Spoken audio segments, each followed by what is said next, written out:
નમસ્કાર, સમાચારોમાં હું છું આપની સાથે હિરલ મહેતા। હવામાન નિષ્ણાંત અંબાલાલ પટેલે આગાહી આપી છે કે 7 અને 8 એપ્રિલે ગુજરાતના વાતાવરણમાં પલટો આવશે।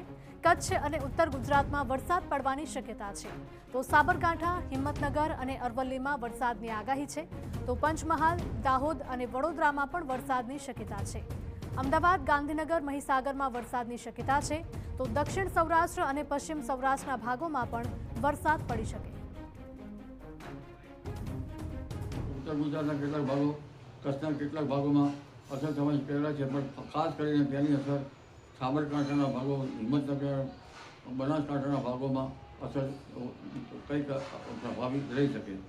આ ઉપરાંત અરવલ્લીના ભાગો અને પંચમહાલના ભાગોમાં, દાહોદ વગેરે ભાગોમાં પણ તેની અસર થઈ શકે અને મધ્ય ગુજરાતના ભાગોમાં વડોદરા વગેરે ભાગો, ભરૂચના ભાગો તેમજ અમદાવાદ, ગાંધીનગરના ભાગો સુધીમાં પણ તેની અસર થઈ શકે। લગભગ 35 થી 40 કિલોમીટરના આંચકાના પવનની ગતિ રહેવાની શક્યતા રહે અને કોઈ ભાગમાં કરા પડવાની શક્યતા રહે। આ ઉપરાંત